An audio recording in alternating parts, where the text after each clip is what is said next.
All right, 2026 is here. We're halfway through January. I'm seeing a lot of people putting out their predictions and trends for what to expect from the year. I usually don't like making predictions because I find they age like milk. 18 months ago, I wrote an article smugly declaring that ChatGPT would never be great for copywriting, and how dumb do I look now? In any case, though, I'm going to just do a quick speed round here. 7 things that I see as the big trends to look out for in content marketing in 2026 and what it might mean for co-working spaces. All right, trend number 1, AI still won't be king when it comes to content.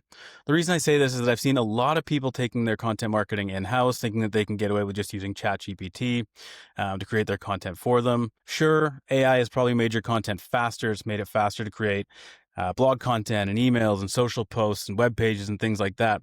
But has it made your content better? The issue with this is that most people who take their content marketing in-house to use ChatGPT, they lack a few fundamental things that you need to do it well. One is unique and original inputs. So what are you actually talking about? How is it original? Is it coming from you or is it coming from somebody else? Or is it just doing what ChatGPT or other AI tools do and pulling from various sources on the web and basically just compiling everybody else's thoughts and calling it your own?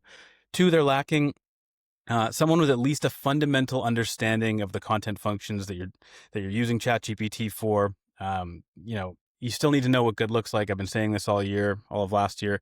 In order to get good outputs from ChatGPT, you still need to know what good content looks like. If you're just saying, write me a blog post on X, Y, or Z, you're going to get pretty generic, pretty boring content that just falls onto the mountain of meh. AI is going to augment a lot of things. It's a great tool. I'm using it for my clients pretty much across the board. The difference is that I'm putting systems in place. And I'm gathering unique insights to fuel the AI to the point that, nobody would even read this content and think that it was written by an AI. So I'm spending a lot of time putting those things in place, and that's why it works. But as far as somebody just taking AI and trying to create content DIY, it's still not king. You still need to know what you're doing. You still need to give it original source materials. The second trend here is that I think that smart operators are going to start looking beyond blog and newsletter content. If you're doing blog and newsletter content, it's a great start, but it's not a content marketing strategy. You're really only scratching the surface of what you can do with content and how you can actually drive business results with it. So to give you a couple ideas here, pardon me while I read these all, but high quality videography and photography and all the ways that those can be applied across all of your channels, messaging, positioning, and strategy, AI optimization. So as I said before, creating those systems, putting them in place, and using them the right way, whether internally or externally across all your content functions. Website copy and productized services like FAQs, gated content, and testimonials. Having all the right forms in all the right places. So what are your CTAs? What are you asking people? How are you gathering information on potential leads? And then what are you doing with that information? SEO and keyword driven content is one, whether it's, broad keywords or localized SEO. There's also organic content. So all the really engaging, educational, informative, entertaining stuff that you're putting out there for people to help you build your brand. Obviously GEO and AEO, so generative engine optimization and answer engine optimization, are going to be huge. I've talked a lot about how these platforms are pulling from a variety of sources. So if you're not operating on a multi-channel basis with your content, you're not going to be providing enough context, enough detail, or accurate enough information for these engines to provide your co-working space as an option when people are searching. Social media strategy and execution. So not just ad hoc throwing things on social, but what are you doing? Why are you doing it? What kind of responses do you automatically have when people get in touch? Brand guidelines, all these kind of things. High quality ad and creative copy. So what do your ads look like? What is the copy? How does it drive engagement? All those kind of things. Email marketing. So this is a big one. You can do broadcast emails for a ton of different stuff, whether it's promoting your content, whether it's special offers, things like that. The big one here also is automated emails. So I'm seeing this is underutilized by a lot of operators. So think about things like onboarding, engagement surveys, renewals, drip campaigns, win-back sequences, tour follow-ups, membership or office availability, looking for Google business profile reviews and testimonials, tour confirmations and reminders, and beyond. Think of it this way. If you're paying money for Google ads and you're getting leads, they come into your CRM, they don't convert. What happens to that lead that you paid for? Are they getting nurtured over time? Are they being re-engaged, or are you just ghosting them?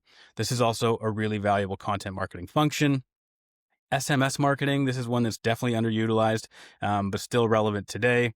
Owned resources like webinars, podcasting, and YouTube. And I'm going to talk a little bit more about this in one of my upcoming trends here. And even internal materials like team onboarding documents, sales materials, Slack channels, whether it's for your members or for your team, standard operating procedures. So how do things work inside your business?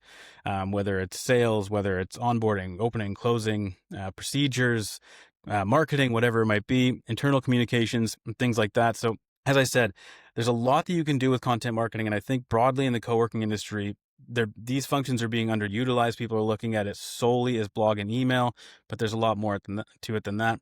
Next week, I'm going to drop a full video and article on 20 or 30 plus things that you can do with content in your co-working space that you might not be thinking about. So stay tuned for that. Trend number 3, and this is an interesting one, AI adoption could become more polarized. So this actually came from a content marketing community group that I'm part of. The members were surveyed, and one of the things that they said was that a lot of them believe that there's going to be a widening gap between companies that embrace AI content and the ones that don't. Some of them even went so far as to say they think that there might be a non-AI content niche that emerges, and that organizations might even start putting this on their content as kind of like a marketing tool, the same way that you would for non-GMO or organic or sustainable products and food or whatever it might be. So seeing people doing their content and stipulating, hey, this was not created by content or by AI, showing kind of like a general rejection of this. Personally, I don't really think that's going to be the case. I think for my clients and for the people who work with me, as long as the content is high quality and it drives the results they're looking for, it could be written by a corkscrew. It doesn't really make much of a difference. But either way, when you look at the polarization that's happening here, it's interesting, and it'll be interesting to see what happens in terms of who embraces it, who doesn't. Personally, I think everybody's going to lean into it. It's just the natural evolution of things, but be interested to hear what you think. Trend number 4, I think video and podcasts are going to surge again in 2026. I say this for a number of reasons, and I might be biased as somebody who has a podcast, Two Marketers and a Co-working podcast with Kevin Whelan. However, hear me out. For one, I think that with the rise of AI content and the amount of content that's being created and put out there, just take a look at LinkedIn. You can tell who's churning out AI-oriented content versus who's not. But I think that people are going to start to get a little bit tired of seeing this AI-oriented content or created content, and they're going to want to see something that's a little more human. So I think podcasts and video provide a really good opportunity for you to connect with people in a way that's a lot more personal, a lot more intimate, a lot more human than just creating AI-oriented content. So I think you're going to see a lot more of that. However, that's not to say that there isn't an AI facet here. AI, as I said before, you really need to feed it good materials, good source materials, unique thoughts and ideas. You got to feed the machine in order to get high quality content. So I do think that podcasts and video content are also going to provide they already do provide a really good way to create multi-channel assets using one single idea. So you're recording a podcast, you're recording a video like this one I'm doing here. And like I'll do with this one, you're able to break that down into a blog article, an email, social media posts, a LinkedIn newsletter, whatever it might be across your whole content marketing ecosystem. So I think we're going to see a lot more of that happening. I think there's be an onus on people to create higher quality podcasts and video as they go, but I think we're going to see that surge. Another thing with video, and I mentioned this in the first point, or maybe the second one, I'm losing track. Another thing is, using video to create explainer videos for your brand and for your services, or using it to showcase your space, or using it to productize your meeting rooms or your services or whatever it might be. There's going to be a lot more that you can do or should do in terms of video to really cater to how people are consuming content today. Trend number 5, I think we're going to see a whole lot more co-working industry leaders stepping into the thought leadership role. Just to preface this, I can't stand the word thought leadership. It reminds me of my old days in PR agencies, and I can barely say it without sweating. But let's not let my personal preferences and terminology get in the way of a good point. I think that we're going to see a lot more people stepping into this role of thought leader and expert. I think this is a good way for people to get their faces out there. I think it's a good way for people to build their personal brands. This isn't just speculative, by the way. I'm having these conversations with potential clients. I'm already seeing some of my clients doing this, but it's authentic and it's personal, and it connects you to your brand in a real way. But also authentic insights and ideas. They play well in algorithms, and much like the video and podcast content I was mentioning before, they give you source material for AI, and they help put a face to your brand. So I think this is great for professionals in the industry who are looking to, connect with brokers or connect with landlords, because it helps shorten the sales cycle. It creates familiarity. It eliminates a little bit of that uncertainty and back and forth. And it also just, people do business with people they know and they like and they trust. So if you're already out there sharing your thoughts, sharing your expertise, people will become familiar with you and what you do and what you offer and how you think over time. So by the time they get to you, they're more qualified than they were. It also allows you to kind of uh, put together, amalgamate all of your insights and expertise into an owned sort of library that's searchable by bots or by people, so that it shows up in AI search. But it allows you to own all of your expertise, put it into one place, and then use it as marketing assets. I also think that this is a great thing for single and multi-location operators who really just want to put a face to their brand and be the person behind their co-working space. So I think we're going to see a lot more of this as 2026 gets underway. Trend number 6, optimizing for AI search will become a stronger focus for co-working operators. Midway through last year, I wrote an article talking about how I had used ChatGPT's agent mode to search for co-working spaces in a market based on a variety of different factors, both tangible and intangible, like the vibe, the location, the pricing, and all these things. I was asking it to do something that a Google search wouldn't typically turn up. So, if you're looking on Google, you're looking for generally a single query, a specific question, you're getting served a single page. With AI, you're having more of a conversation, you're asking for a dynamic variety of factors. And so this calls for, as I said before, being in the right places in the right ways with the right details. I had the chance to talk about this at GWA on a marketing panel that I sat on.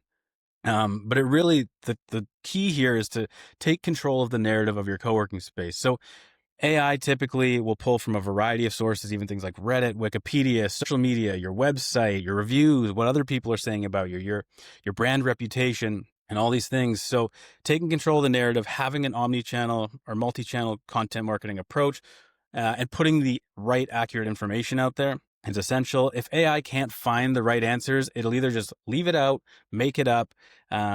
And so you need to be in charge of making sure that the information that's out there is accurate and discoverable. So again, I think this is becoming more prevalent. I think it's 50% of people as of October 2025 were using AI search regularly. Adoption is still low relative to all online searches, but it's going to become more popular and you're going to have to address it. I don't think AI search is going to replace SEO as it is. I think it's going to be an extension of it, but I can see this being a real priority for co-working operators of all sizes as the year progresses. 7th and final content prediction for 2026. I think that content marketing, reporting, and evaluation is going to become a little bit trickier. Content has always been tough to quantify. In some ways, there's a lot of metrics that you can track. There's a lot of things that you can keep an eye on, and measure and optimize over time. There's other elements of it, like brand building, that are a lot harder to quantify, but are still really important. I find that people either believe in it or they don't, but it is essential. However, I think that as more things start happening away from your website, like people searching for co-working spaces on AI, that's not coming back to your website right away. But because of that, it may be harder to quantify the exact value of things. Maybe traffic on your website is reduced because people are searching more on AI. However, maybe the quality of leads that you're getting or the quality of the traffic that you're getting is better because those people are pre-educated and pre-vetted based on the research that they've done independently. So I think just with all those things happening, it's going to be harder to quantify exactly where every single one of your leads come from. So you're going to have to keep an open mind in terms of understanding the value that you're driving, even if you can't assign a dollar value or a number to every single one of those things. So that's it. Those are my 7 predictions and trends for 2026. What do you think? What do you see happening? What are you doing in your co-working space? Drop me a comment. I'd love to hear what you say. And by the way, quick disclaimer, this content was not created with AI.